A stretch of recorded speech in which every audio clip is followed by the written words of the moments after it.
This is the Coming Home Podcast with John Allen. 3, 2, 1, and welcome listeners to this episode of the Coming Home Podcast with John Allen. Now, we were just talking before we went live here about the problems with our American names being mispronounced here in Norway. What are some of the versions that they come up for your name? Well, we have to go back to the U.S. for that story because, me growing up in the States in the 70s, basically no one was named Evan. Everybody else, like, for example, you wanted to buy a keychain with John on it or a coffee mug or whatever, no problem. Evan, forget it. Didn't exist. Didn't exist, no. Now as an adult, I see like keychain with Evan on it and I buy it, even though I don't need the thing. But the other thing is that, people would just write my name even in the U.S. and drove me absolutely crazy. And I thought, oh, finally, I'm going to move to Norway where at least Evan, with the same spelling as even, is actually a real name. I thought, well, hurrah! At least I can have a real name. and then I found out, without saying anything too disparaging of our adopted country here. We love them. We love them. Yeah, but. I mean, why on earth do you need 3 extra letters in the alphabet when you don't know the difference between V and W? So more often than not, people spell my name Ewan because Ewan doesn't exist where we come from. So I read it as Ewan. It drives me absolutely up a wall. Every now and then I get Evan, and that's fine. I don't say anything. But Ewan, no way. Ewan, oh my God. Anyway. Well, they're trying. So what are you drinking there? Is that a cup of tea, cup of coffee? That's a cup of tea. Okay. Because I was wondering if you're getting started on your own product already. What time is it now? It's noon. So you could start, you could with a clear conscience start drinking alcohol now. It's 5 o'clock somewhere. It's 5 o'clock somewhere.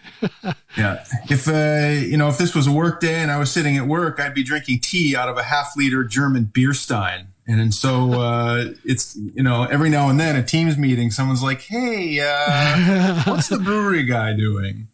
Well, I think it's really cool what you're doing with your brewery. That is what drew my attention to you in the first place. As I was saying to you earlier, we're a handful of Americans here in Norway, and we all have a different story. Some of us have struggled. Some of us have done quite well. Some of us have a combination of that. It looks like you have done quite well. So congratulations, first of all. Thank you. Tell us about your journey. First of all, when did you come here to Norway? 2004. So I'm just about to tick over 17 years. Okay. So it's been a while. Now, was it a love interest? Was it one of these crazy Norwegian ladies that dragged you over here? Yeah, so I like to say that there are 2 stories. One is short and one is not so short. And the short version is I met a girl. Okay. But she didn't drag me here. I dragged her here. Okay. And that's where the story gets kind of long. It depends on where you want to start, how far you want to go back. But let's go back to the beginning. Tell us the story. All right. So born and raised in upstate New York, Rochester. Yeah. Went to university in Ohio, studied music theory and composition. Where in Ohio? I'm from Ohio. I went to Heidelberg College, okay. now called Heidelberg University, which is in Tiffin. Tiffin, hour south of Toledo. Yeah. So I went from upstate New York to Cowtown, and it was a bit of a culture shock, but I had great years there studying music theory and composition. That's a degree that pretty well qualifies me to drink a lot of beer. And actually, I started homebrewing when I was 17. How do you start homebrewing? I mean, why? Well, my high school buddy Dave and I were sitting on a chairlift. We were going to go skiing. And we're sitting on this chairlift and we're discussing our favorite things in the world. And I think at the age of 17, that was pretty much beer and girls. And we were kind of upset at the fact that at 17 you can't legally buy beer in the U.S. obviously, right. And we were not just interested in getting drunk on cheap beer. We're actually interested in the fact that there are a myriad of beer styles in the world, and luckily Dave's dad would go to this huge specialty beer store and buy us some stuff now and then. especially beers from all over the world. So we had exposure to all these craft beers and also big names from all over the place. So we're sitting there on the chairlift and thinking like, well, this kind of sucks. We're 17, we can't buy beer, and there's all this great stuff out there. Hey, maybe we should make our own. Let's make our own. There you go. The light bulb went on, and the seas parted and the angels sang, and so we, the following week we marched off to the local home brewing store, and the old guy running it, he didn't seem to care that we were high school students, and so we bought ingredients and equipment and a book, and went to work in Dave's parents' kitchen. And our first brew was a dark porter, and was actually a success. You don't have to take my word for it. We used to sneak bottles in the back door to the rector or the headmaster at high school. Oh wow! And instead of giving us a hard time, it was like brown paper bag in the back door. And instead of giving us a hard time, he would comment on it and say, "Okay, this could be a little bit more carbonated, or a little more of this, or a little less of that." Really? And, he was on board. He was on board. He got free beer, of course. But this is like some 1920s prohibition, speakeasy type of stuff, where the priest and the mayor were in on some kind of smuggling action or something. Yeah, it's pretty good. I mean, this is at the tender age of 17, but he was on board with it, and actually he retired a few years ago. And I sent him an email and say, "Hey, guess what? Thanks for the support to get me going in the right direction." So anyway, I went to Ohio, studied music, finished that, decided I wanted to live in the desert and play rock and roll. So I moved out to Albuquerque. I lived there a few years, played in rock bands, and had some fun, and then figured out, okay, maybe I need to do something with my life. So that's how you made your living in Albuquerque, through music? No, not through music. I was doing computer stuff at that point. Okay. Actually, when I first got there, I was fixing bicycles for a living. Okay. And you've just racked up all these student loans and all the debt from doing a university degree, and you go, all right, what am I going to do? Well, I'll go fix bicycles for $6 an hour in Albuquerque. Right. So, but it was a good experience. And after a while, I got into computers, and then web design and user interface design and multimedia, and saw that there was a path I could follow there, and figured out that Albuquerque wasn't going to be the place to stay. So I jumped ship and moved to California, Bay Area, and lived outside of San Francisco.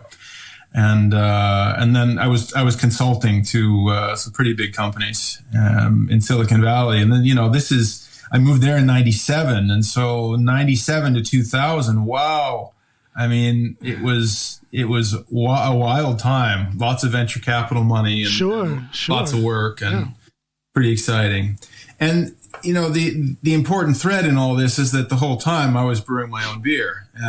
Next to the computer store where I worked in Albuquerque, it was a home brewing shop. And then I moved out to California, and it was access to everything. So I was brewing more and more. And Now at that time, when you're brewing your own beer on the side, did you have a solid recipe, or were you experimenting and you were getting different end products?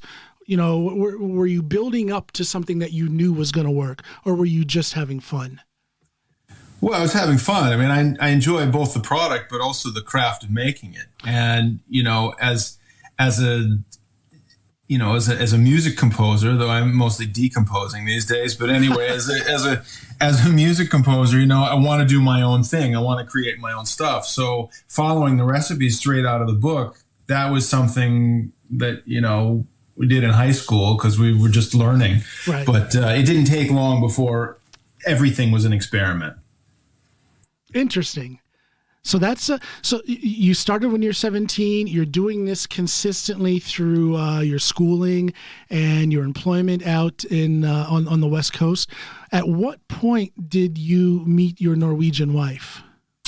So it was St. Patrick's Day in '99, and I went out for a Guinness at my local brew pub. Now, my local brew pub was just a mile down the street from my apartment in Hayward, California. Buffalo Bill's Brew Pub. It was something like the ninth craft brewery ever in the U.S. Oh, okay. It started in '83.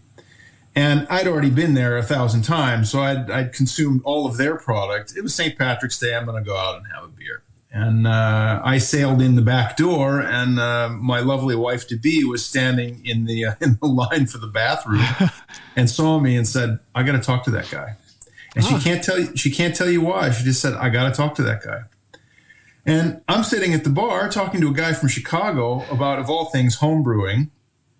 And these two bar stools open up next to me, and this beautiful lady sails in and lands on the bar stool next to me, and we talked for 3.5 hours, and that was that.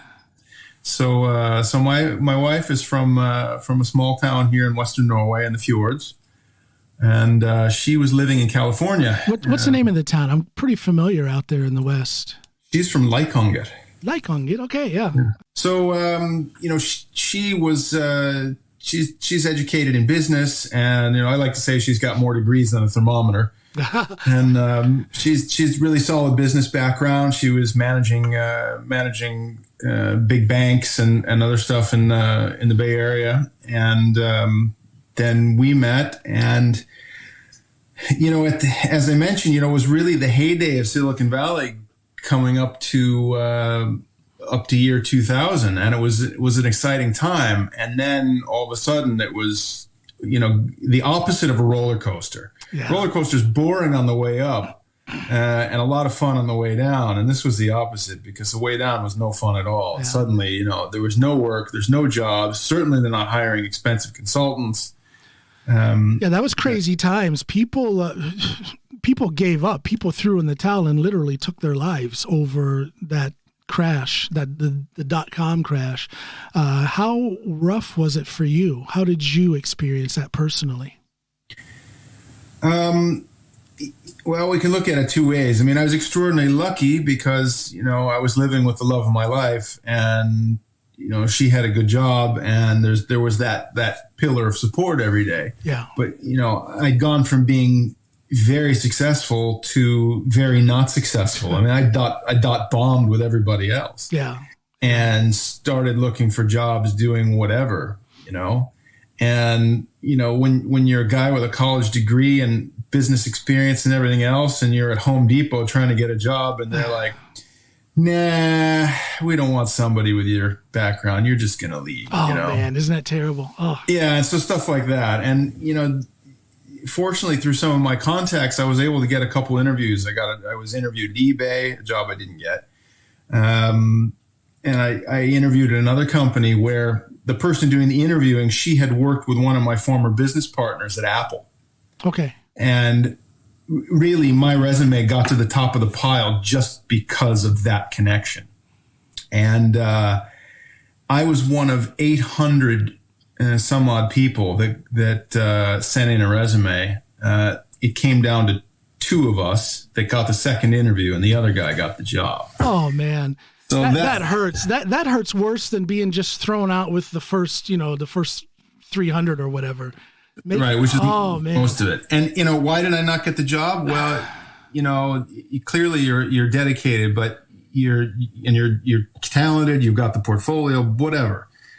But you've been working for yourself, and we're afraid that just as soon as things pick up, you'll go back to doing that. So they want the guy that's on the I work for somebody else career path. It's a curse to be a go-getter sometimes in the business world when you're trying to get a job that's maybe a step or two below the level that you once were. Been there, done that. It's not an easy thing to experience. So, to answer your question, that was a tough time, no question. That was a challenging time, and I was frazzled, and I felt like, okay, California was fun, but now what? It's a great place to live if you've got some money, but if not, man, it's a grind. It's crowded. It's expensive. It's so expensive there. The housing costs alone, forget about the other living costs, just to have a roof over your head is incredibly expensive there. Yeah. Yeah. Now, mixed up in all this, the wife is happily employed, and she's perfectly happy with nice house, nice car, nice weather. Has no intention of ever going back to Norway. Well, let me ask you this. What brought her from Norway to the States? She was an exchange student, first of all. Okay. Her senior year in high school. She was in Kansas City, or outside of Kansas City, as an exchange student. And then she decided she wanted to go back and study in the U.S. She had done one bachelor's in Norway. She wanted to do a second bachelor's degree, so she picked University of San Diego and started doing an economics degree there. Okay, yeah. And then just stayed and ended up doing an MBA after that. And Right, she was right. just super happy in California. And for her it was exotic, and she was exotic being there. Oh, absolutely. Coming from little Norway. Yeah, So she was perfectly happy with that. Yeah, my wife was also an exchange student in upstate New York. As a matter of fact, I cannot remember where. Was it Newport or Newark? Yeah, somewhere in upstate New York. She was an exchange student, so she got that exotic experience. It was in small town upstate New York, but she just thought it was the greatest thing because it was so new. And she also she talks about it to this day, that she felt kind of strange because all of a sudden she went from being a normal, relatively anonymous country girl here at home in Norway to being something exotic and popular, and everyone was so curious about her.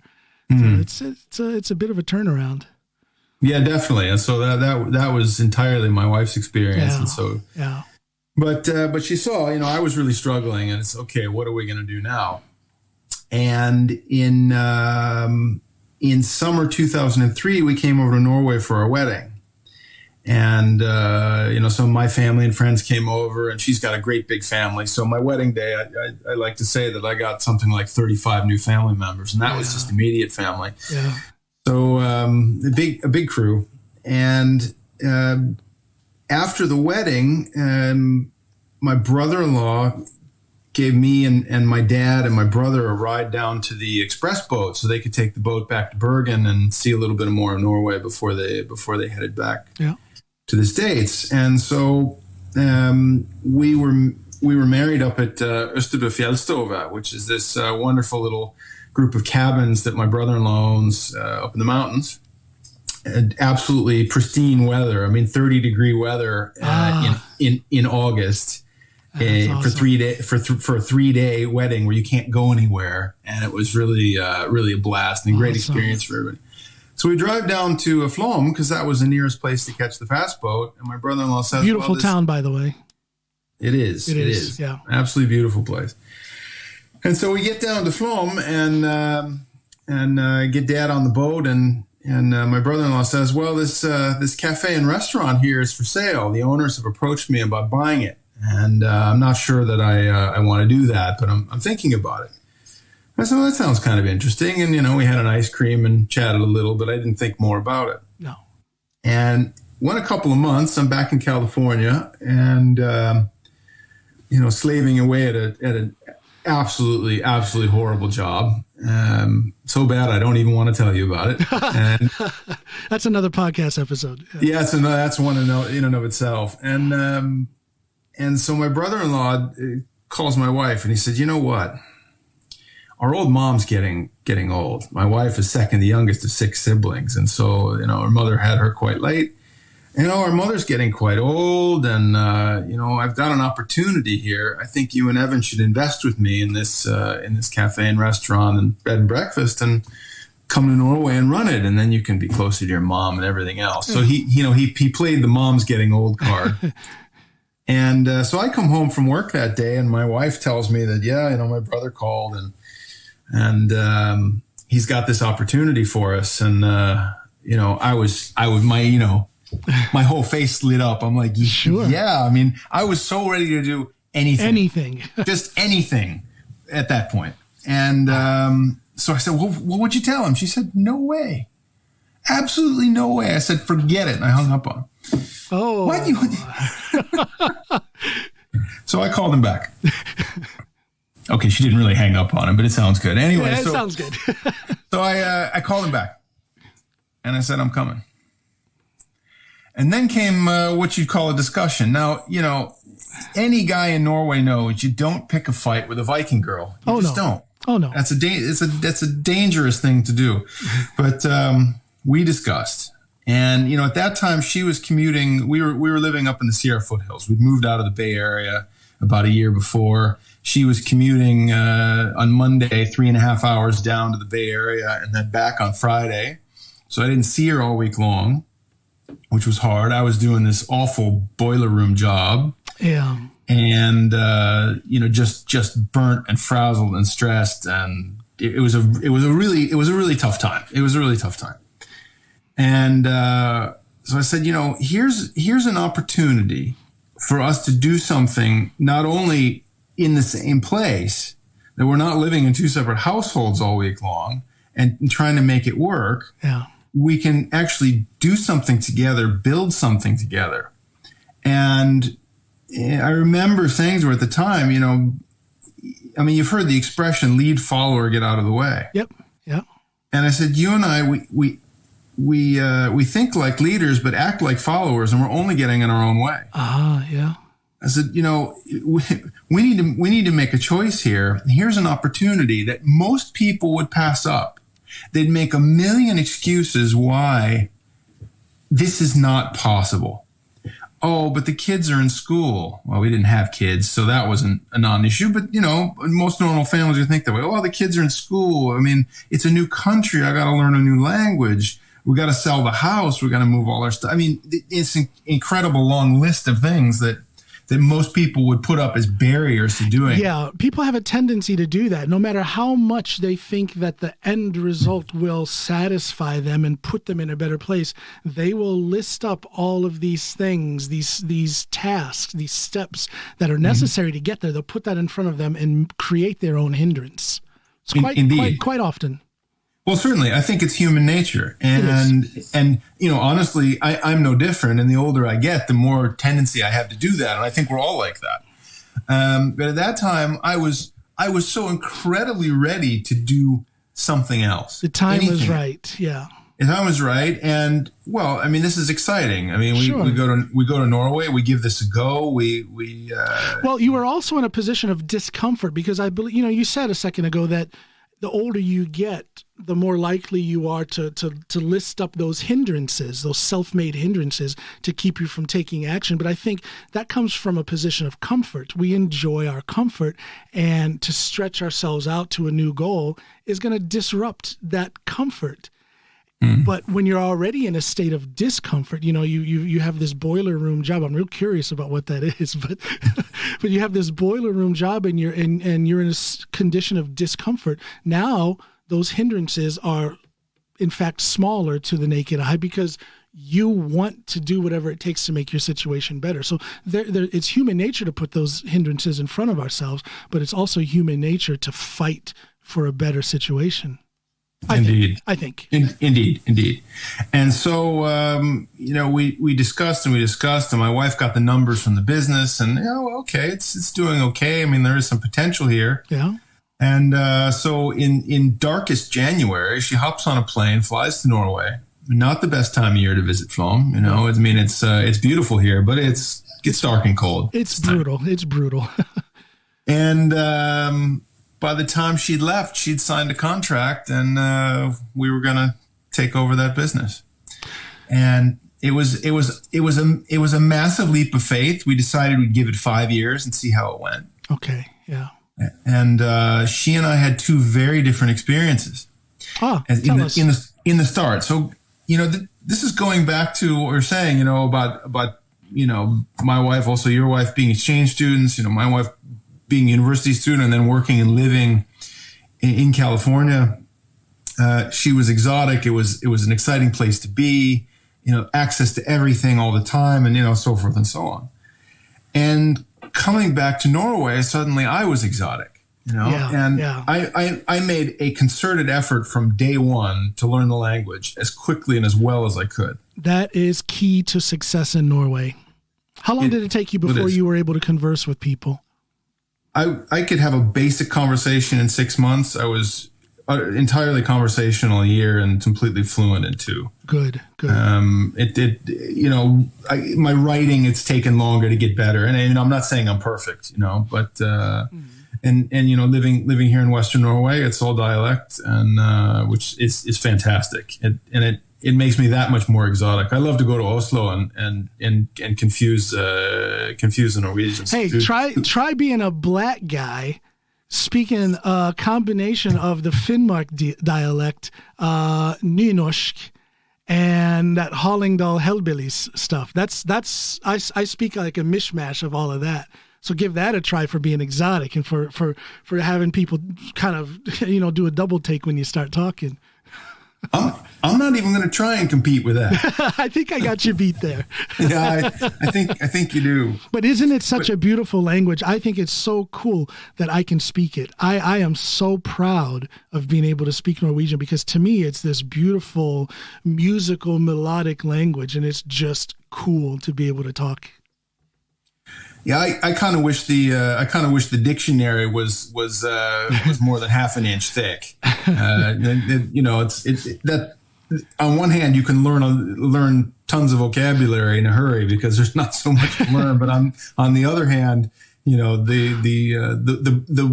depth and breadth of expressing oneself is quite different. Yeah, there are some challenges when it comes to express. That's why. For all the songwriting that I do for other artists, I will never write any song for any lyrics for anyone in Norwegian, because it's too limiting. So all of my song lyrics are in English. I perform my stand-up in English as well. I just can't express myself with humor the way I want to if I'm going to try it in Norwegian. So I do those things in English.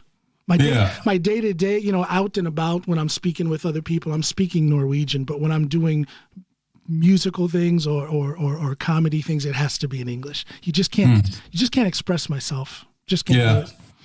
Well, and that's of course a tough one, So, and I spend most of my time speaking Norwegian. I speak English with my wife at home, but so do I. In a business connection, we only speak Norwegian. Yeah. And it just depends who I'm dealing with. I have a very international crew at work, so it's it ends up being a mix. But that was super important to me. It was super important to me to learn the language as quickly as possible. And, I was suddenly the exotic guy. It's like new culture, new food, new everything. We're running this business. But your wife had a little bit of a tougher experience. How so? She did. So, we both know that the labor situation in the U.S. versus Norway is very different. California has what's called at-will employment. That means your employer decides that you're no longer needed and you're gone. Okay. Doesn't really have to have a great reason other than downsizing. And you have this massive ebb and flow. Silicon Valley was especially bad about this, where these huge tech companies are fighting over the best talent, and they're hiring, 1,000 more people than they need to make sure that their competitor doesn't get the great talent, because, hey, they're going to keep growing and keep growing. I see. And then, the dot bomb hits and, we don't need these 1,000 people. Right. You're gone. Yeah. And suddenly the market's flooded because every company's doing the same thing. So, she came from a Norway that was, 15 years prior. And business in Norway was different 15 years prior to us coming here and going to the U.S., where, I would argue that something somewhere in between would be good. Yeah. In Norway, to simplify this without going too deep into it, but to simplify it, in Norway, the employee has all the power. And in the U.S., the employer has all the power. And that's why, for example, unions are strong in the U.S., whereas unions think they need to be strong in Norway. And I would argue that they don't, but most employers are actually quite ethical, and the employee has all the power anyway. So somewhere in between there would be nice. Yeah, it's a rough situation here in Norway I can identify with that. At one point I owned 3 gyms, and then of course I had my employees, and I tied my brain in knots trying to deal with that as an employer and adjusting my American mindset when it comes to employment, adjusting that mindset to the Norwegian reality. So yes, something in between the freedoms of Norway and the restrictions of the United States. There should be some kind of middle ground, but unfortunately here we are, and the worker has, I don't know, I shouldn't say unfortunately. It's great that workers are protected here in Norway. It's absolutely. I'm not saying it's not, but it was a challenge, I'm sure. For your wife who was used to the American system of employment. I get that.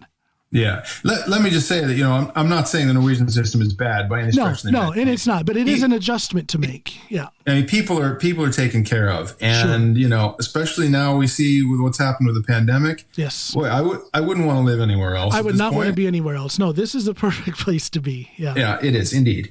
But, the flip side of that is that things have to get really, really bad at work. I mean, where you've got, if you've got 20 people on your team and you've got one that is causing so much disruption, and the formalities one must go through to say, hey, you know what, this isn't working out. Yeah.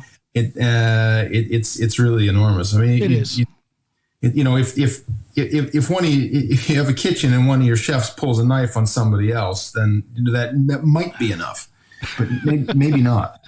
So my wife came back after being a business leader in the U.S. and gets to Norway, and stepped in it a number of times, and it was a bumpy ride, because suddenly she was used to dealing with Silicon Valley and people who are free thinking and energetic and have all these ideas and they want to build something together, and coming into a small environment where people talk behind each other's backs, and it's just altogether too much gossip, and people are so stubborn and set in their ways, and it was really tough on her, and she ended up in some situations due to employment law and getting used to that.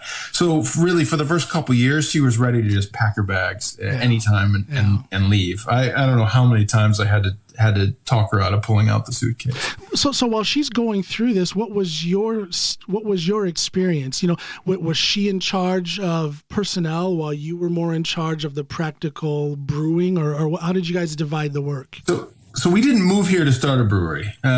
We came here and That's right. It was a restaurant. It was a restaurant. Yeah. Right. So we came here and we bought really a cafe, a very large cafe that at that time, as now, had 300 seats inside and 300 seats outside, and so they didn't start. So you didn't start out as a brewery.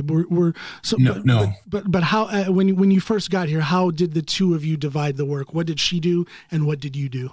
Yeah. So to finish saying, what the business was when we took over, there were only 8 hotel rooms and 600 seats for people to sit down and eat, and there's just this myriad of food offerings and this kind of thing. And we knew we needed to build a bigger hotel. Oh. So that was a discussion already before we got here, as well as possibly building some kind of Viking pub.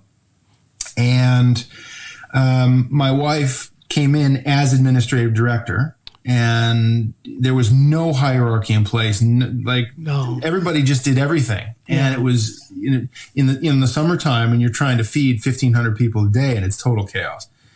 And so she came in administrative director. Of course, she had the language and the business background. I come in, I don't speak the language. Yeah. And so what do? I mean, I wash dishes, I flip burgers. I was Mr. Fix-It. I'm a handy guy. So I got out the tools and I ran around fixing stuff, 15 hours a day. And as I started to learn the language, it got easier and I got to do more things. But, I was so ready to do anything that, hey. Sure. Dishes have a beginning and a middle and an end, and they're my dishes. I was going to say it's your thing now. So washing dishes, you do that with a little bit of a different attitude. You do, and when they're your dishes, the more of them are dirty, the more people came to eat, and the more money you're making, right? So that's the deeper the stack of dishes, the better you're doing. There you go. There you go. Really satisfying in that way. So okay, I had tremendous perspective. I had gone from a music education to Silicon Valley, or to bike mechanic, to Silicon Valley consultant, had a lot of success, and then not, and then some jobs that were unmentionably bad. I had perspective. Yeah. I got to Norway, and I was like, you know what? I need to go here and be open-minded. No job is beneath me. Whatever crap I got to shovel, I'm going to shovel it, because this is a path to something better. And my wife had to deal with all the personnel issues, all the administration. We had quite a few issues at the start, including one of the previous owners that didn't want to sell, and we ended up being sued privately and sued as a business. So, it was kind of a year and a half of legal battles, and that is not a cozy start. No, it's not a cozy start. And, while people here are very, very friendly in our commune, we're in Aurland commune, people are super friendly, super nice, but, there's no housing. It was impossible to find a place to live. We lived in our smallest hotel room for the first 90 days, and if there were too many guests, we got booted out and go stay with my wife's mom. Oh wow! And it was just kind of wild. So everything, my wife felt like I've worked so hard in my life to come here and really be treated like the big bad wolf. Yeah. And some of the employees had unionized because the previous owners had said, "Oh, well, they're coming from America. They're gonna run you into the ground, and they're gonna treat you badly." And so it took, why would they sabotage for you like that? Oh, well, I don't know, but it took years to build trust and respect, and to make it to get to the point where things moved more smoothly. And so, to put it in perspective, it's gone well over that time. But we took over a business that had something like 15 employees. Now in the summer we're 120. A whole different situation. There's actually middle management and a structure, and but it took time. So my wife was miserable for the first couple of years. It wasn't until we really started to plan she's a project person. She loves a project, and we started to plan how we could expand and grow. That things started to get a lot better for her. As I mentioned, we knew that 8 hotel rooms wasn't going to cut it. We knew we needed to build a bigger hotel, and we needed some kind of entertainment place, a pub, and we discussed a Viking pub. Yeah. And about this time. How long have you been in Norway, by the way? I've been here since 2002, the 5th of June, 2002. Okay. So you remember going to Vinmonopol when it wasn't a store. You had to take a number, stand in line, go to the counter, and ask for what you want. I'm familiar with the process, but I will say this. I've never been in Vinmonopol. I don't drink. Okay, well, that's a good reason not to go to Vinmonopol. That's a good reason not to go in. For my non-Norwegian listeners, Vinmonopol is the corner liquor store here in Norway. That's it's not just that; it's the state-run. It's the state-run store. Corner liquor store. Yes. Yeah, and you can't buy anything over 4.7% alcohol in the groceries. So all that goes to this state-run entity, which has sort of banker's hours and very, very limited and everything else. Yeah. Going back to the time when you got here and I got here, Vinmonopol, it wasn't like a store where you walk in, you see what you want, you take it off the shelf, and you go pay for it. My nearest Vinmonopol is an hour drive one way. Oh, wow. Still. Wow. And at that time, it was in the basement of this concrete building that looked like it was built in the war to withstand the war.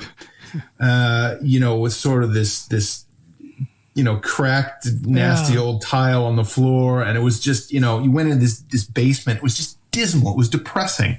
And go there, you'd have to take a number from a machine, like you're going to get your prescription at the pharmacy. And then you go up to the counter and you had to ask them for specifically what you wanted. Yeah. You needed to know what you actually wanted. You couldn't browse, right? Well, anyway, this first summer we're here, there's not that one, but another Vinmonopol, which is an hour the other direction. It actually went over to this store concept. And I walk in there and I make a beeline for the beer section. And I see these great big tall half-liter bottles, the beautiful orange on it, the label for Nugna, and I see it says pale ale. And I think, well, okay, pale ale can mean different things to different people. Yeah. Most literally, pale, it's light, and ale, it's a top fermented beer. And both those things may not be true. Maybe this is just some great big brewery that makes something that they're trying to make look like some kind of gimmick, a hand product. Yeah. And this is very common in the U.S. You have what are called craft beers and then crafty beers, and the crafty ones are made by the big breweries to look like they're made by a small brewery. So I thought, well, I could be getting had here, but I bought 2 expensive half-liter bottles, and I went home and I cracked one open and stuck my nose in the glass and realized that this was the real thing. Yeah, yeah. And in a matter of seconds, it dawned on me that I was actually going to survive this crazy trip to Norway, and B, it's possible to start a little craft brewery in this country. And it's a concept that barely exists. And that's when the light bulb really went on. And without thinking about it, I turned to my wife. We're sitting out on the balcony on a nice summer evening. I turned to my wife and I said, Aud, if we're going to build a pub, it's got to be a pub brewery. Yeah. And my wife, without blinking, said, why not? So simple. Yeah. And in fact, why not is our motto for all of our businesses. Hvorfor ikke? Well, that's a good way of living life. I'm a believer in if a thought falls upon me, I've got to investigate it.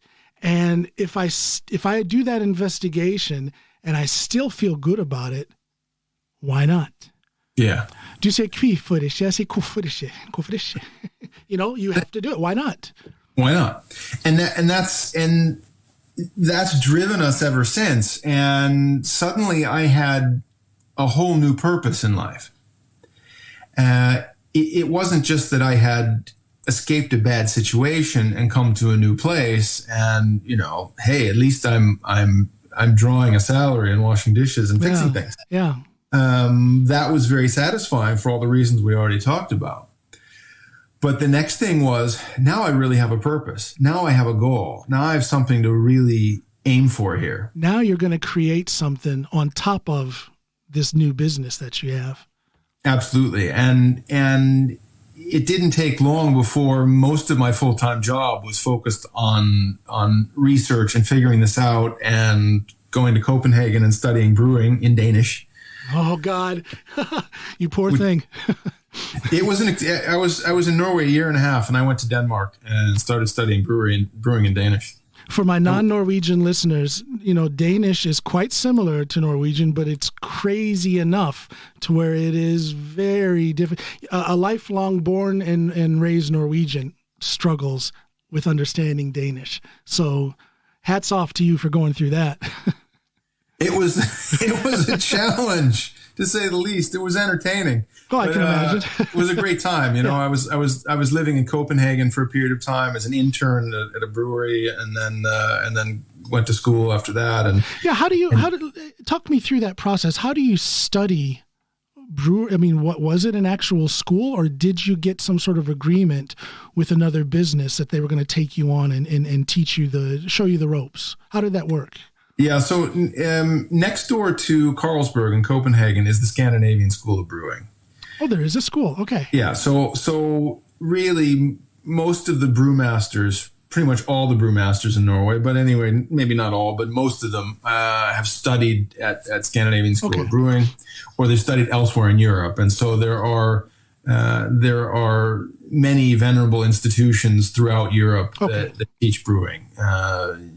You've got some really tremendous ones in Scotland and in Germany and elsewhere. So that was no problem. And so I did a diploma in brewing, not the full brewmaster education, because that takes years and costs a fortune.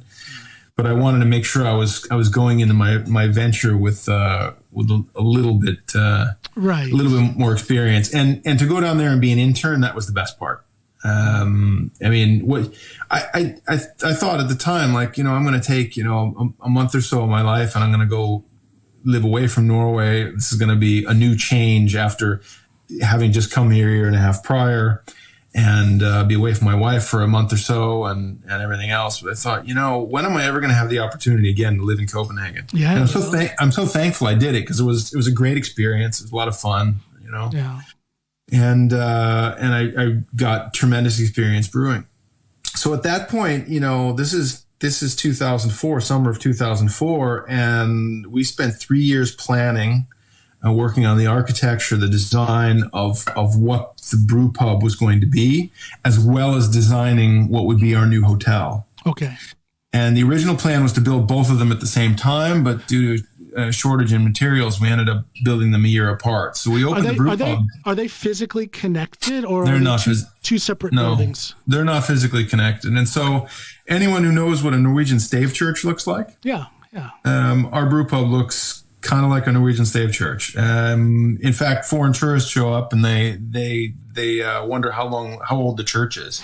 I saw pictures of your place online, and it triggered like a distant memory. And like I told you earlier, I'm quite familiar with the western part of Norway. My wife and I have driven all over the place out there. And I wonder if I have seen that brewery quite some time ago, many years ago. I don't know how long has it been up?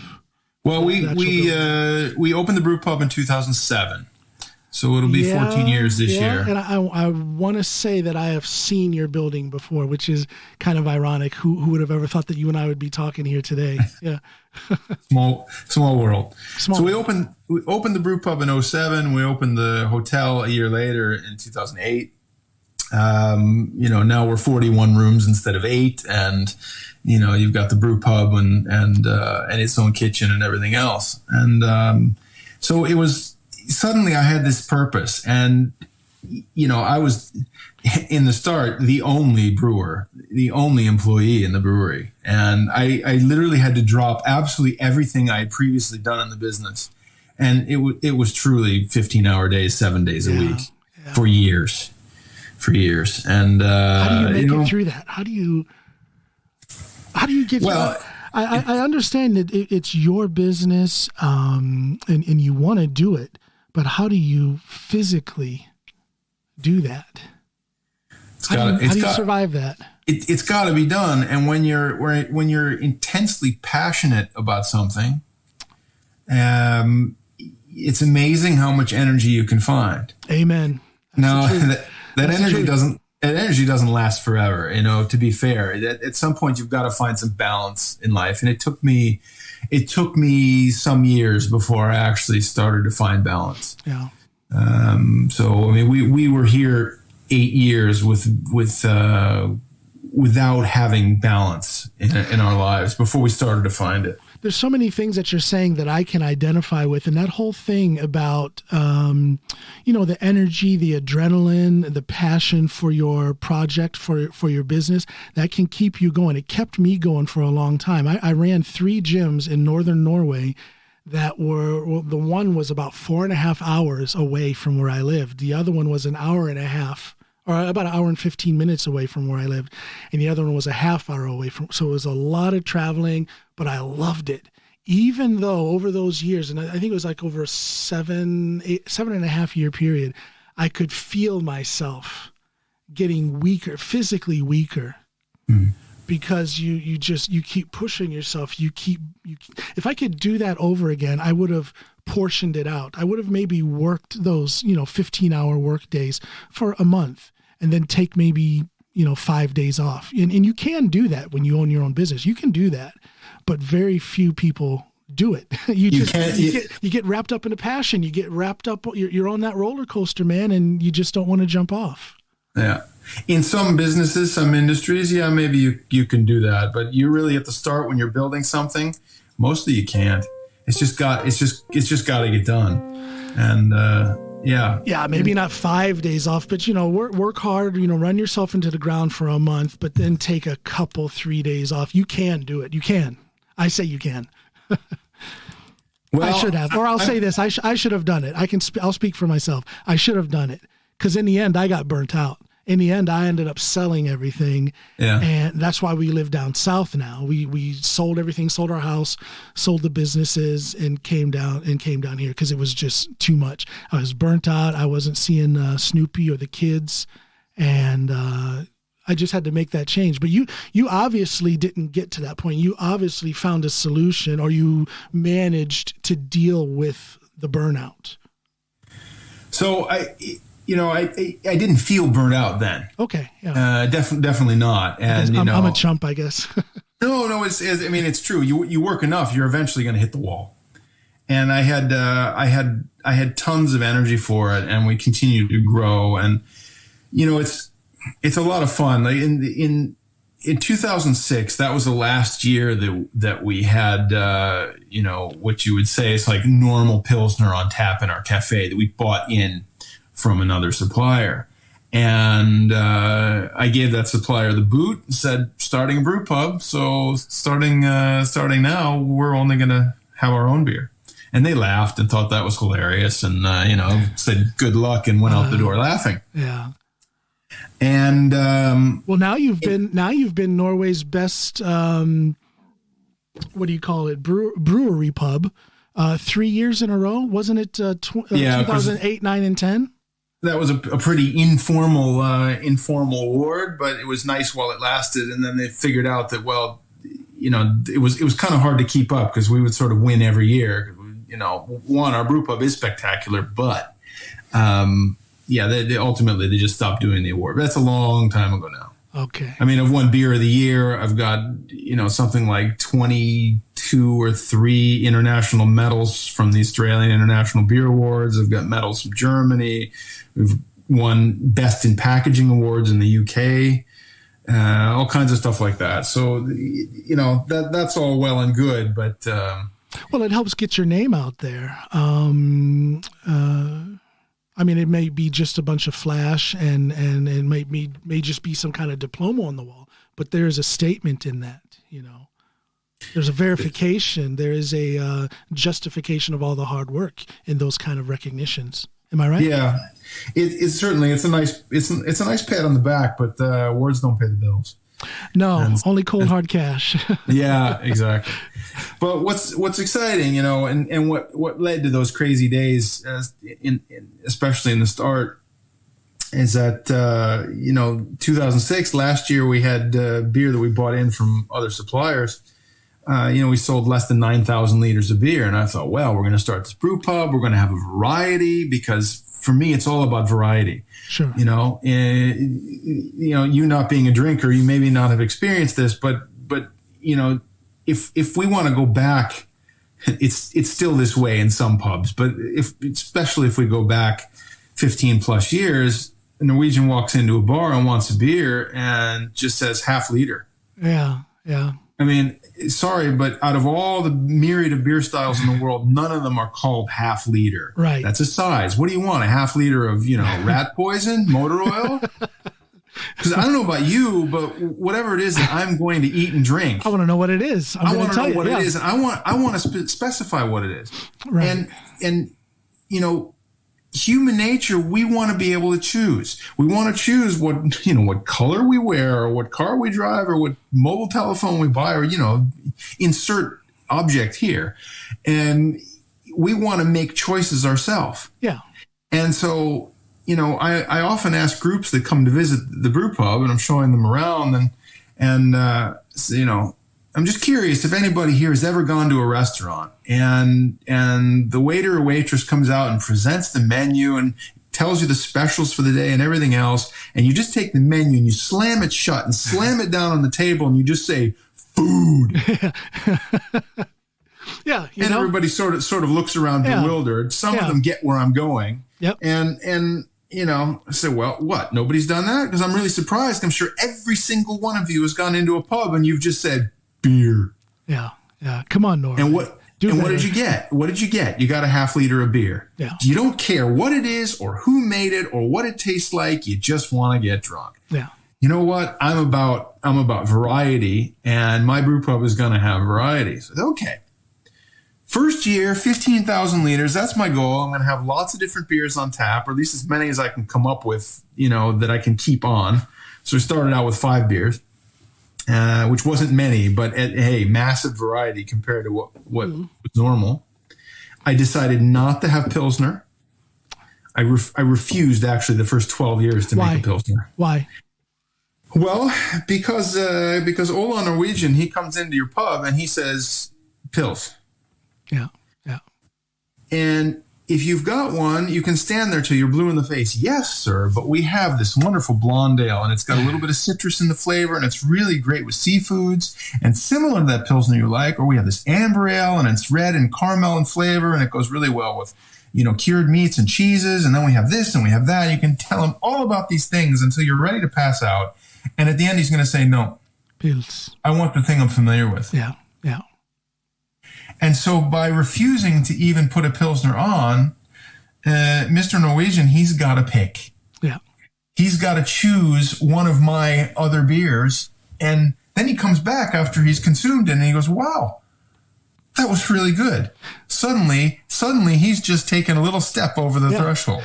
And then maybe next time he tries something else. Already right there, they have a different drinking experience, something that they're not going to find in the average Norwegian pub. Already you've put something different into your product. Now, how much of your American identity is in your business? We do things different. We're Americans. We do things different. I did things differently when I was running my gyms. People knew this was an American style gym. How does that reflect, or does it reflect itself in your business? Yeah, it's a really good question. I'm glad you asked it. Because the old saying is go with what you know. Yeah. And I grew up and cut my teeth on American craft beer. American style IPAs with lots of hop aroma and hop flavor and so on and so forth.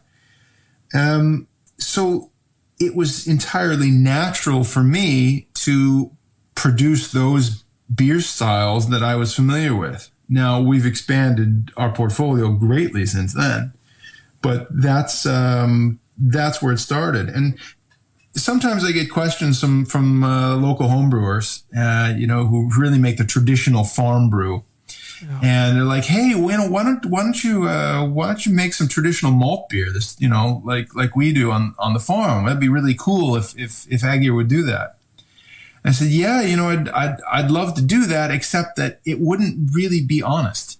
It's the same reason that, at least as of now, 17 years in, I don't own a Norwegian national costume. I'm not saying I won't in the future. I've applied for citizenship, so maybe someday I'll actually... Have you done that? How long ago did you start that process? Well, let's see. I had to do all the language exams and all that kind of stuff, which I sailed through. And so that was a year ago. Yeah. I applied in February, then COVID hit, so I couldn't deliver my documents. So I delivered those in July, and they're saying 10 months processing. So I don't know. Maybe by May or June I'll get an answer. Now, you're going to keep your American passport, though, right? For now. Yeah. Should we talk about that? That's another podcast. That's another podcast episode. Actually, when I overslept today, my plan was to do a solo. I have this thing called Solo Saturday. I was going to do a solo episode and just unload my thoughts and feelings about what's been happening back home. It's just crazy. So yeah, maybe we'll talk about that on another episode. But you perked my curiosity when you said you applied for Norwegian citizenship, because I'm going to do that as well. My plan for now also is to keep my American citizenship, but I will be applying for Norwegian citizenship. I could talk to you for an hour about everything I've been through as a foreign business owner and reporting of taxes and so forth. You know what? That is going to be another podcast episode too, because I have a lot of personal experience and strong feelings about that as well. Being a business owner myself, let's just tell the listeners, it's not easy being an American business owner in Norway. The tax situation in a foreign country in a foreign country in general. If you're outside of the U.S., that's the part that makes it difficult. The taxation is just it's brutal. It's brutal. Well, Let's just say that. Let's just say it that way. Yeah, it is. Even for a normal working wage earner in a country that isn't the U.S., the reporting requirements that person has to go through are substantially worse than a homeland American. It's a ridiculous situation. It's absolutely ridiculous and totally unnecessary, and it does not generate any extra revenue for the United States. I would say, in fact, that it costs the IRS because of all of the processing that they have to do, because there is so much extra paperwork, if you will, for people in our situation, American expats. It's crazy. It's ridiculous. It's totally asinine. No, it's true. And to put this in perspective, talk about paperwork. My tax return this year was 105 pages long, and it must be printed only on one side of the paper, and I have to send a paper copy signed. It's sick. So, sickening. So anyway, let's move on, because I get so mad when I think of it. Moving along, back to we can do the politics and unfair taxation podcast another day. Check out my solo episode. I'm going to do it now when we're finished, so that will be coming out today, and I'm going to unload a little bit. So excellent. So in any event, we've had quite an adventure. Starting up the brewery, as I said, I thought we'd sell 15,000 liters of beer the first year. It was 15,000 round about the first month. And that's why I just had to work, day and night to make it happen. And that is just so beautiful to hear. It was a great start, but I knew that it was going to be, I really felt that it would be a success. But you probably were shocked that it happened so fast, that you met that 15,000 liter goal already the first month. That had to be a shock. Yeah. Or did you know? Or did you know it was going to be that? I was sort of thinking about what we'd sell in a year and what I would need of raw materials to do that and everything else. But I didn't think far enough ahead to realize that, really all that consumption is happening in May through September, and really mostly June, July, August. Okay. And it was just wild. And so, we did 41,000 liters that year, and just grew and grew from there. So, we are one of the, if not the biggest craft brand in Norwegian grocery. We have a much bigger focus on grocery than the wine monopoly, and a smaller focus than on wine monopoly and restaurants. So you'll find us on grocery store shelves in several thousand stores. That's just beautiful. And the hotel also was a huge success. We calculated sort of how many they're called guest nights, how many basically guest times nights you need in order to make it work, and we vastly exceeded that. So the top line for the company is 10 times what it was when we took over. But of course, we've invested heavily. We've built a brew pub, we've built a hotel, we've renovated again, and of course now COVID is having a massive effect. Was there any point, maybe in the beginning, did you feel the need to bring on any outside investors, or is this just you and Aud, your wife? My in the beginning, it was my wife and I and her brother. They were owning a third share each, and we brought in our favorite investor, the bank, and the local bank. And then when we outgrew them, we went to bigger financial institutions, and that works great. As long as you can pay your debts, you're golden. Did you find that process of making a deal with the bank easy, or was there any humps in the road? I'm thinking about here's a situation where your wife is Norwegian, so that probably caused them to relax a little bit, but she's a Norwegian who had been gone out of the country for years, and you are obviously a foreigner. How did that go? What kind, did you meet any resistance from the bank or skepticism from the bank? No. Really? The beauty of being in a small town, people know each other. My brother-in-law is very successful. So that certainly helped that, immediately the bank already knew him. And so there was already a relationship there. That is so good to hear, because I hear other Americans here in Norway who have tried to put something together, and a common thread is that they meet enormous challenge and resistance from banks. They just don't want to loan them money. That wasn't my experience. When I started my gyms, I actually had worked myself up over several days. I had worked out a speech, a spiel, a pitch, if you will, to the bank. And I think I got out 2 sentences, and the guy at the bank on Skjervøy, at Sparebanken on Skjervøy, he interrupted me and says, "How much do you need?" And I'm like, oh my God, is it that easy? But that's the unusual experience. A lot of us meet a lot of resistance from banks. Well, I'm not surprised. You need to remember another thing too, is that the financial crisis of 2008 vastly changed banking. And so even the local small town bank, even after we built the business up and were proving that we were successful and profitable and things were really working, it was a much bigger struggle for them to come up with the kind of money we needed. I got my financing in 2007, so the timing was good. Timing was good. So we went already in 2002, 3. 2004, 5, probably 2005 initially. Yeah. And so for us, a combination of things. Small town bank. They knew my brother-in-law well. He was already very successful. My wife is coming with a business background. She's managed banks in San Francisco, so there's that. And I'm sort of the wild card. I don't think they paraded me out front, to put it that way. Stay home, stay in bed the day we're talking to the bank. It wasn't quite that bad, but anyway.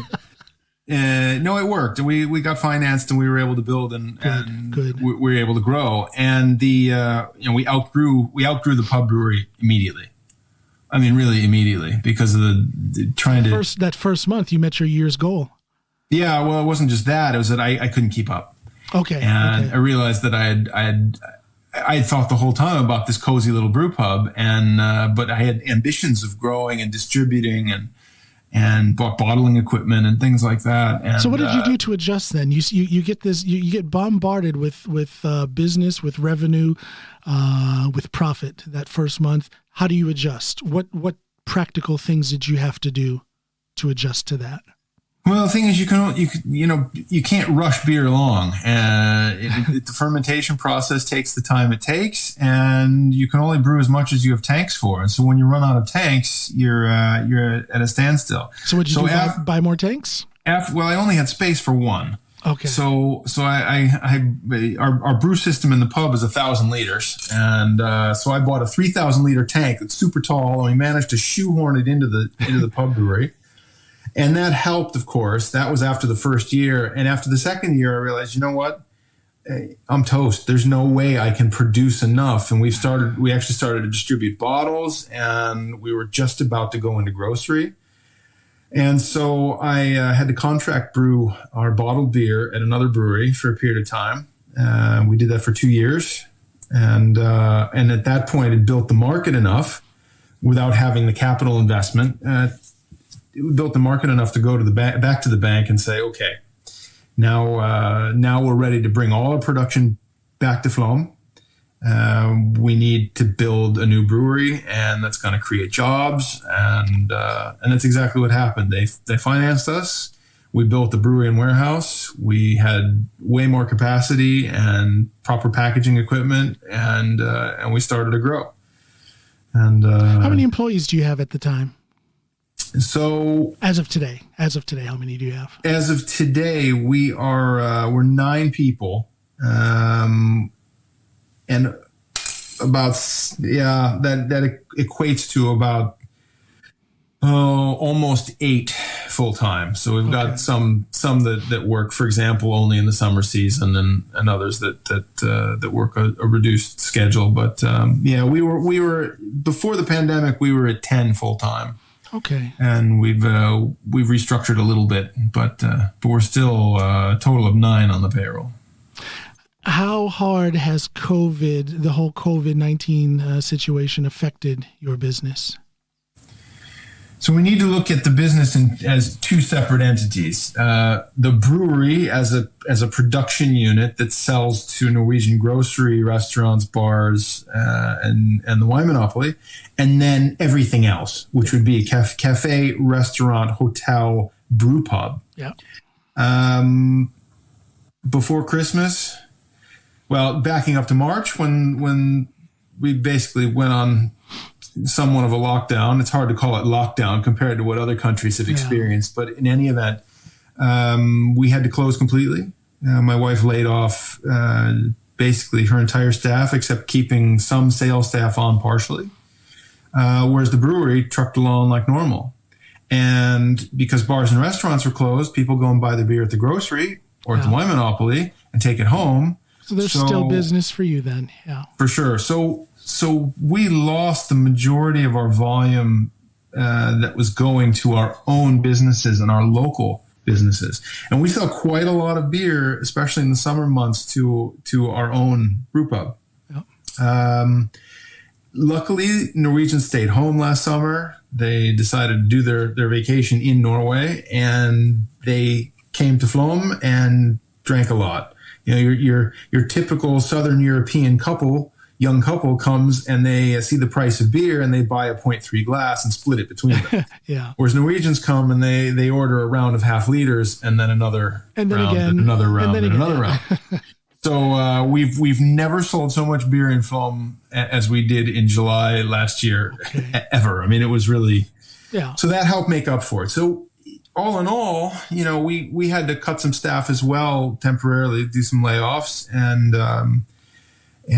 now the hotel, restaurant, cafe side of the business closed before Christmas and will be closed until just before Easter. Yeah. So that's a big revenue stream that's gone for us. But we've made up for it with grocery and the wine monopoly. So we ended up last year with very nearly the same sales numbers as 2019.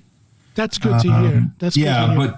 But actually with lower costs. We managed to save some money on costs on a number of fronts. Well, congratulations on navigating through this past year, because not every business is able to do that. So hats off to you. Congratulations. Thanks. I got to give my wife a lot of credit, because she's had the hard job.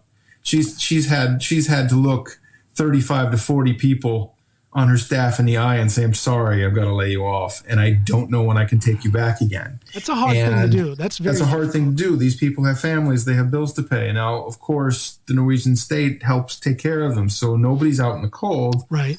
But still, it's not a good feeling. No. The upside of that is, we've managed to navigate this thing. She's managed to get that side of the business through it. Yeah. Still turn a profit at the end of the year, and have enough money in the bank that we'll get through this quiet period, and we'll get back to next summer and have some traffic again. How much hands-on are you in the brewing process? Are you still down in the pit making it happen, or have you, because of the growth in your business, have you now had to maybe things are a little bit different now with with COVID-19, but taking COVID-19 out of the picture, going back maybe a year, are you still hands-on in the brewing process? Are you more of an administrative overseer? Are you more of a face of the business? How what's your role like?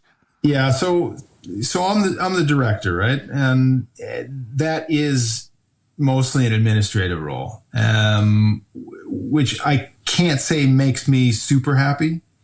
As the business grew, when we were only two people, I still did everything in brewing. When we were three, I still did a bunch of brewing. When we were four, I still did a bunch of brewing. When we opened the production brewery, our new facility, to put it in perspective, our brew pub, the actual space for brewing is 73 square meters. The production brewery and warehouse is 1,200 square meters. when we moved into that facility and really started focusing on grocery and everything else, my job became much more purely administrative. I see. And when we were building the place, I was out there doing plumbing and, running wiring. Washing dishes, don't forget. Yeah, it's just the equivalent of that. Yeah. So, I've always been a roll up the sleeves and hands-on and fix things guy. Yeah. As we grew, I amassed a group of people who are tremendously talented. So I have people in my crew who are educated brewmasters and distillers, microbiologists. These are people with a tremendous background and experience and education. And their job every day is to come in and make the best possible beer, to maintain quality, to have focus on their jobs. Yeah. I have a packaging manager. His entire job is to focus on putting beer into bottles, cans, kegs. I have a technician. His job is to make sure that things get fixed and repaired, and he also helps with packaging. I have a logistics manager to make sure that the product comes in and out. And my head brewer, she's highly educated, highly experienced, very sharp, and very on top of everything that needs to be done. So raw material ordering, all that kind of thing. So that's a lot of spinning gears in this. It's a lot of stuff. What's great about the way I've built the organization, not to toot my own horn, but let's just say that toot away. I've tried to build a workplace that I myself wish to work in. I try and treat my people with respect for their abilities, and I try and give them a lot of autonomy. I let them take ownership of things and do it themselves. There's a couple guys in the crew that come in and homebrew on the weekends to test brewing.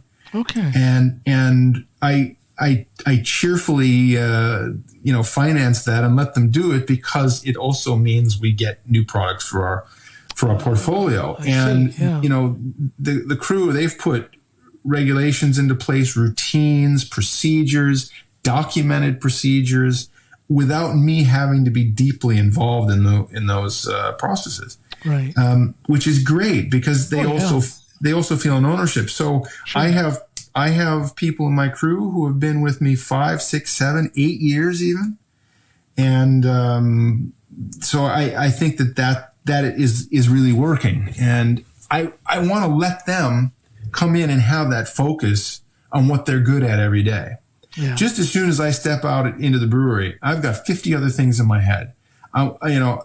My product development also, and I'm in charge of all the design development, what products we're actually going to produce, when we need to produce them, what markets we're producing them for, and all the logistics involved in actually creating new products is me. In addition to which, as you mentioned earlier, I'm the face of the brewery.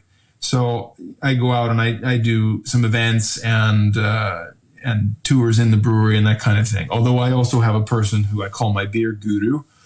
And she's out traveling, doing a lot of the tastings and events that I used to do. It used to be I traveled constantly, and it made it hard to have the right focus on the brewery. Yeah. So I've not made myself entirely redundant, but I'm in really an administrative role. Now, that being said, I have a rule that nothing gets brewed for real production. I'm not talking about tests here, but no real production gets done without me seeing the recipe first. That recipe must cross through my fingers. It's extremely important to me that I get a chance to look at it and discuss with the brewer what they've done, what their thought process was, what's the goal here, what are we trying to do, does it fit the Ægir philosophy? Okay. Yeah. And we discuss, and sometimes that they go out of there with a recipe completely unchanged, and sometimes I make a couple of changes that I feel are valid. But we have a very, very democratic environment in our brewery. Everybody gets a say. Everybody can knock on my door and say, "Boss, you're wrong. There's a better way to do this, and this is how we should." How often does that happen?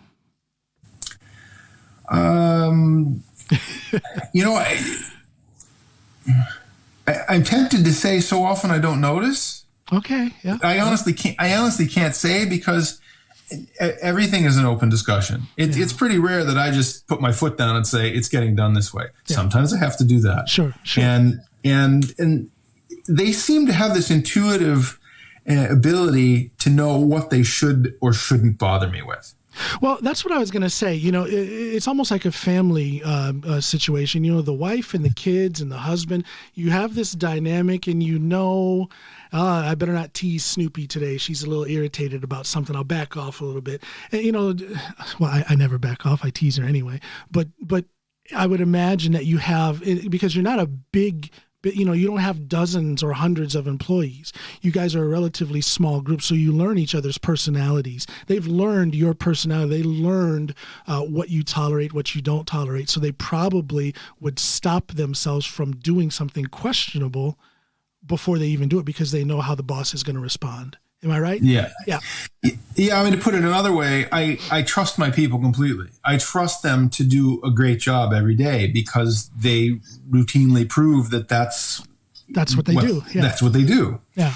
And so I have complete faith in them. I mean, at this point, I can disappear for a month of summer vacation and I don't have to worry about it. Yeah. Granted, there's a pile of things that I should be doing that don't get done in that period of time, but things run because I've built an organization that can run itself. Yeah. But new product development and pushing the design process and things like that, none of that gets done while I'm gone. Yeah. So that still sits with me, and there's nobody on the team who really wants that job, and they certainly don't want to do the administrative part. No. At the risk of being bleeped on your podcast, there's an American expression that shit rolls downhill. Yeah. Being at the top, you realize that shit rolls uphill. It does roll uphill. Because the day-to-day things, I mean, if you screw up out on the floor, you're probably going to hear it from the boss. But when things go really horrendously wrong, ultimately, it's my problem. Exactly. And there's no beeping here. You should hear some of the cursing that Tiffany, don't you? Tiffany Troutman. I know her by name and face on Facebook, but I've never spoken to her. She's been on my podcast quite a lot, and the cursing and the filthy references abound. So shit rolls uphill is not bleep worthy here. Well, I often say that you can take the boy out of New York, but you can't take the New York out of the boy. That's true. So normally I don't censor myself. Today I've behaved. You've been raised well. Listen, yeah, I want to put me and Tiffany on the same podcast, and it might be very, very different.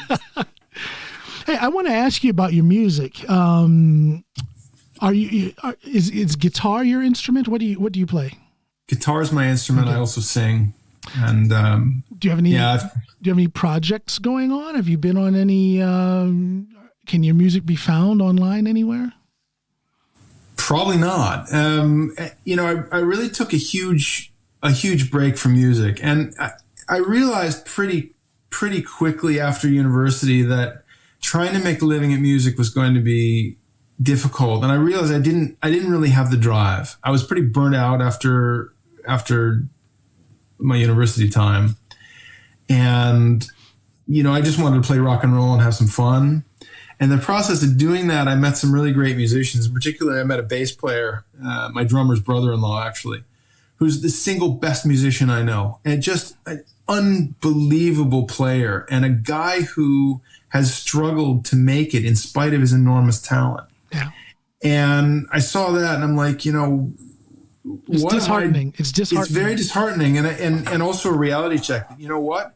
I've got a drive and a perspective on life that can probably let me do lots of things and lots of other things than music. So maybe I should follow a different path. Okay. Instead, and do music as a hobby. And I'm much happier that way. Brewing was a hobby before it became my vocation, and I turned music into just a hobby. And honestly, for years, I didn't really have time to do much of anything with music. I just, again, working those 12 and 15-hour days. Sure. There was no time or energy to pick up a guitar. It was just to fall into bed and get up and do it all over again the next day. Do you get the chance to plug in and play now these days? Yeah, so it's not been that long ago. It's maybe just the last couple of years that I've actually started to play more. just for my own enjoyment. I actually set up a little home studio and starting to actually write some songs again. Oh, that's great. And the world of recording and songwriting has changed drastically. Yes, it has. And I was an intern at a recording studio in high school.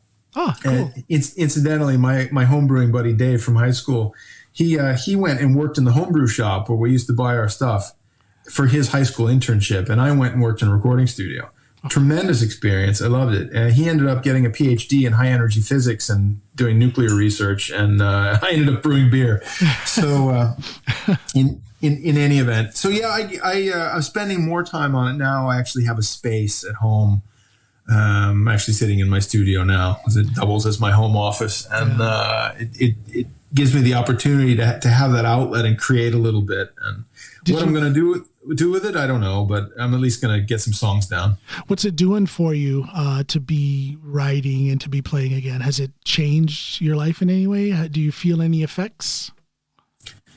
I mean, there's a certain satisfaction. At the same time, I have other hobbies too. I like to work on old cars, for example. I love to tinker with things, do stuff around the house. And I find that those kind of projects, especially like working on the car, it's something that you can gain the skills to do as you go and have a good outcome.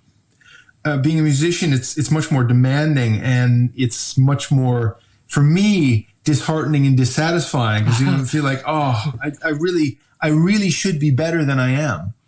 And, I've squandered so many years that I could have spent being a much better player.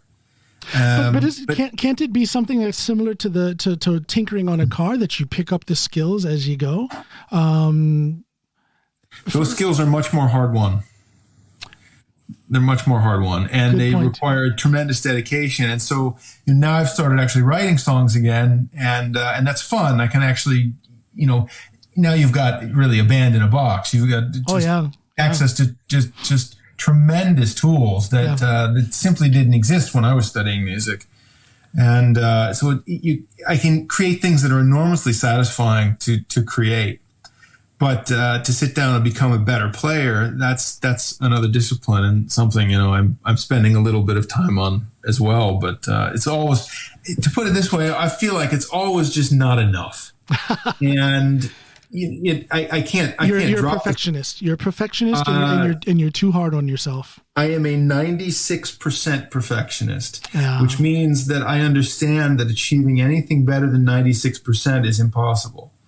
But less than 96% is often hard to accept. But it's in terms of music, there's this feeling for me that it's always just a bit out of reach, and it's I'd like to spend time on that, but I also want to tinker, and I also have a business to run, and I also, to have balance in my life, need to take time away from all of those things and actually just have time that is time away. Yes, where I'm not writing music, and I'm not running a business, and I'm not fixing something, or I'm not working my way through the honey-do list.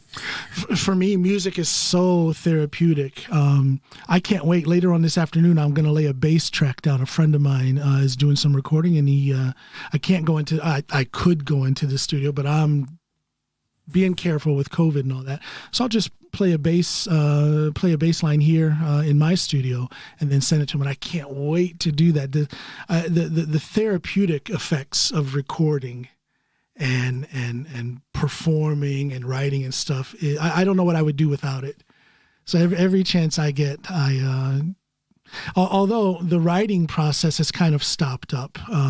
When my son passed in 2019, something happened, and I can't seem to get I've written, but I can't write like I want to. There's, too much going on in my head about his passing. But to balance that, I've gotten a couple of gigs performing, playing some instruments for other people. So it balances out, but the therapeutic effect of it is what keeps me going. I don't know who I would be if I couldn't perform or record or write. Yeah. I'm sorry to hear about your son. That's obviously got to be Thank you. Tough situation. No, I get that. For me, being in the garage, tearing apart an engine or a gearbox or something like that, that for me is very therapeutic. The cost of screwing it up is so high yes. that I have to have an you have to be good at it. You have to have this enormous focus on it to get it right. And in the process of doing that, I forget about all the other stresses of the daily life. Music is different because it's it doesn't come as naturally. It takes more work, and I don't feel like I always have the musical skills I need in order to do what I'm trying to do. Okay. And great, I'm hard on myself. You can say that, but that may be true. But in any event, there's that feeling that something is always a little out of reach. Yeah, I understand. I don't treat it like work. So no. It's therapeutic to the extent that, well, I can lay something down, I can listen to it, and I go, yeah. I'm kind of digging this. I need to write some lyrics and get out the vocal mic and finish up this track. And so, I've got a bunch of tracks on the go right now that are in various stages. We ever going to hear anything on Spotify? Yeah, I don't know what I'll do with it. I mean, first I need to finish a bulk of material and weed out the crap, and then figure out where to post it.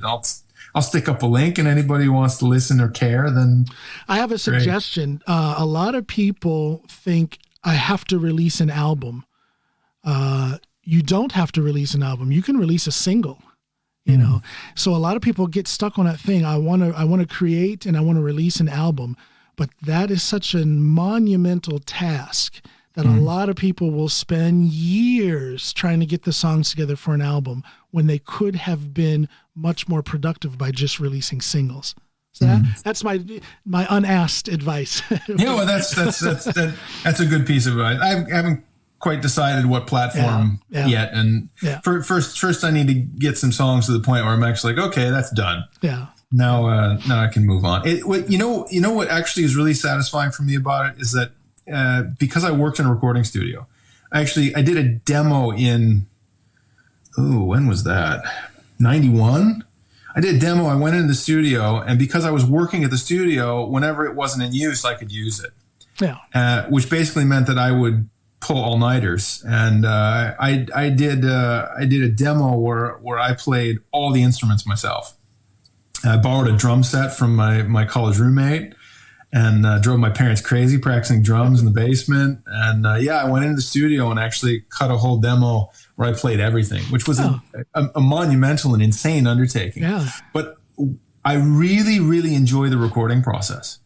It is fun. In many ways, much more than I enjoy playing. I enjoy recording and mixing and producing more than the actual playing. Yeah. So I get hung up in that, and so my focus actually this fall was on learning all the new tools I got, and starting to dig into it and being able to create in that way. And it's become this fantastic scratch pad. What I used to do on a cassette 4-track at home, now I've got unlimited digital tracks in Logic Pro, right? It's a whole other world. Oh man, I tell you, it's an endless pit that you can fall into with all the different kinds of gear that's out there. And I've learned that I cannot buy too much at one time.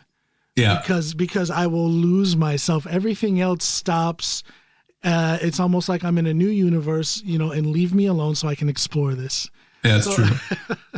I try and remember to go back to old school. You can maybe see sitting behind me are a couple of those are custom made hand wired tube heads. Nice. So that's like old school guitar cord amp and nothing else. Yeah, and then it's just all about playing the guitar. So I'm all about a Pod XT Live and plugins.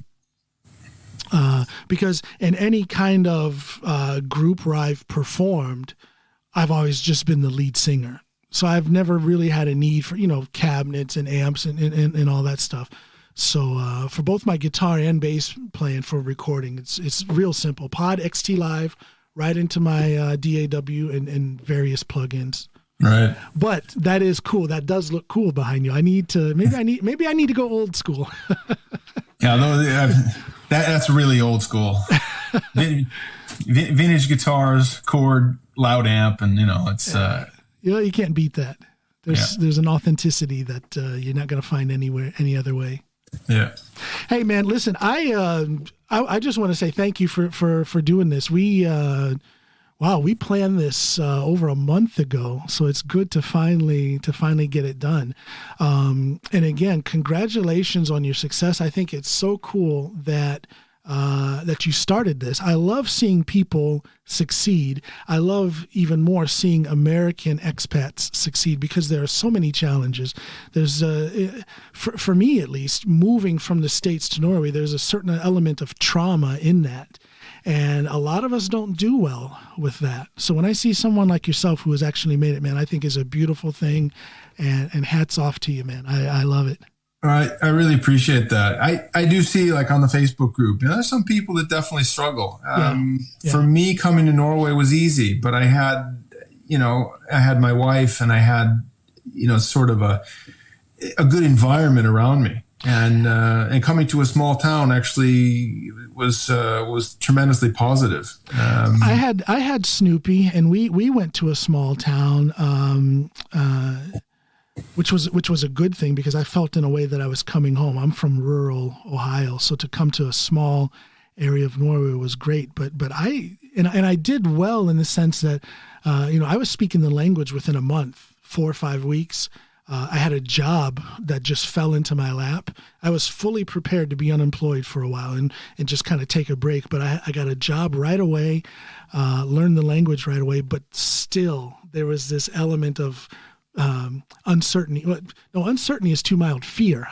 I was afraid. I had no clue what I was going to do with myself. But to see where I am now, and to know that I walked that journey and made it, and then I see other people doing the same. It's let's count ourselves among the fortunate, because for sure. And it requires, no matter where you come from in the U.S., and certainly for us coming to a town with 350 people in it from San Francisco Bay Area, I mean, it's a massive change. I think a lot of people feel like they've landed on Mars. Yeah.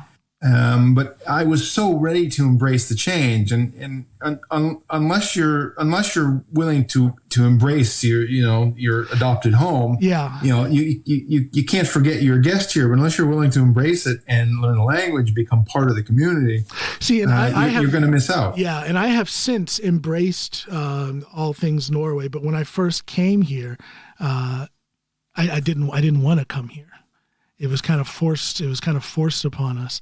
So it's, I guess it's all in mindset. It's all in circumstance. But regardless, there's just a lot. There's a plethora of challenges that people have to walk through as Americans come into Norway. And that's not to say it's not a good place, because it's a great place to live. I love it. I'm so glad I'm here rather than being back home in the States. But that doesn't come without challenge, though. It's not easy. True. Yeah. Absolutely true. No, it's a big change. Now I've been here so long, I feel pretty integrated. But at the same time, I hate that word. I hate that word. Yeah, but I still work. I'm still me. I still operate with my own set of thoughts, and I'm kind of halfway teasing. It's just I push against that whole word and concept of integration, because to a lot of Norwegians, to too many Norwegians, being integrated means that you drop everything that you once were and you become as them. And I don't believe. I just don't believe in that. I wouldn't fit that definition, but I'm entirely comfortable here. Yeah. At the same time, I'm kind of teasing you. I know what you meant. Yeah. At the same time, I need a lot of variety. Times are not great for traveling, but I like to spend a lot of time in Spain as well. And the one thing I don't like about Norway, the climate. I grew up in this climate, and spent so many years living in it. When I escaped it and moved to California, I thought, finally. So, but I don't live here for the climate. There's so many other things. People are nice. It's a friendly environment, and but you get out, to some degree. You get out of it what you put into it as well. And that is very true. That is very true. Put yourself out there and make an effort. It's not just enough to say, I think I'll have corn on my taco. It's that's not the route. Right, but to be to be part of the community, and sure. Well, like I was saying, mindset has a lot to do with it. You have to have the proper mindset, and you have to have a goal. You can't just come here and exist. You have got to kind of hit the ground running. You've got to have a plan. You've got to have a goal, and you have to have the mindset of success, which it appears that you have had from the get-go. Perhaps. I have also been very fortunate, so I'm not going to discount that. I feel very, very lucky to have been given the opportunity I was, and on me is that I saw the opportunity and took it. That's where the ambition comes in, and the drive to succeed. And an opportunity is nothing if you don't give it 110% and try and make something out of it. So, but I've been very fortunate. Well, I'd love to get out there, and for a couple of reasons. One, because I think it's beautiful out west, and it's been a while since I've been there. But I'd just like to shake your hand and congratulate you face to face. Maybe you can serve me. I don't know. Do you guys have non-alcoholic beer? You have a glass? Do. I can get a glass of water, right? Yeah, we have non-alcoholic beer also. Yeah. Well, there's a place for me then. Absolutely. Well, listen, Evan, I'm so glad that I got to speak with you. I think my listeners can gain something from hearing your story. It's a story of inspiration. Definitely inspires me. That's why I had you on. So I want to thank you for coming on my podcast and putting some positivity out there. We need it. So thank you for that. You're very welcome. Thanks for having me on. My pleasure. Evan Lewis, everybody. Bye now. Thank you, Ægir.